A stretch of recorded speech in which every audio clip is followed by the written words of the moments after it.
guys, welcome to my video. See, my hair is, ayan, ganun. Sinubukan ko lang.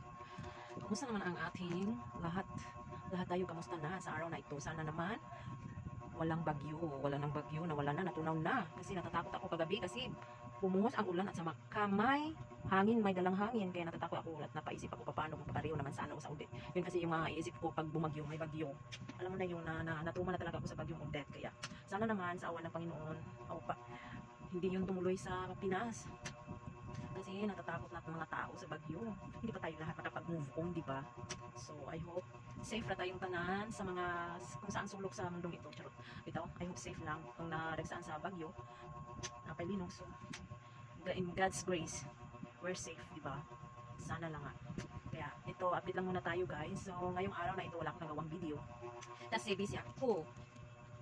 Doon ako pumunta ako sa school ng aking anak kasi car day. So, yun. Umaga ako naglaba para matapos agad, para makapagpunta ko, para pag uwi ko wala na akong hindi na ako maglalaba, diba? So, tinapos ko yung trabaho ko dito sa umaga kasi umalis ako tanghali. So, ganun. So, yun, relax a bit. Kasi, na oras ngayon? Alas 7 na, so, matulog na din tayo maaga kasi bukas maaga naman din tayo gumising. So, yung junakis ko iyon, ewan ko kung anong ginagawa doon sa kapatid ko kasi ang aga-agang natulog, 5 PM natulog na bago siya natulog kumain. So, after siya kumain, mga ilang minuto natutulog na ngayon. So, hindi ko na lang gisingin kasi para bukas ay baga naman siya makagising, di ba? Yun, ganun ang life namin dito, dalawa sa bahay. Ayun. At saka, magpasalamat naman ako sa mga nag-support sa akong mga videos. At mga nag-share sa mga videos. Salamat kaayo. Shoutout ko sa mga nag-share. Hindi naman masyadong marami nang share. So, yung nag-share lang, diba? Nag-react. Hello po sa inyo. Salamat kaayo sa tanaan na support sa mga video. So, busy lang tayo ngayon. Hindi tayo makagawa ng magagandang mga videos or mga ibang tanawin sa buhay, diba? Kasi nandito lang naman ako sa bahay. Trabaho, bahay. So, wala akong ibang mapapakita na video.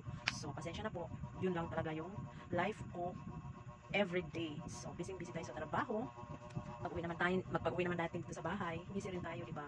Kasi ang daming gawin dito sa bahay, maglilinis, magluto, kung ano na lang maisip. So, minsan lang naman ako mag-videos, yung talagang video, di ba? So, yun. Thank you for watching my videos. O, taos-pusong pasalamat ko sa lahat na nag-support. Again and again. Sungko sa langit, ang aking papasalamat sa inyo. Kasi kung wala kayo, wala din ako dito, o, di ba? Salamat sa lahat, di ba? Ganun lang. Sana mapansin na tayo, o, di ba? Thank you for watching. Bye-bye. See you.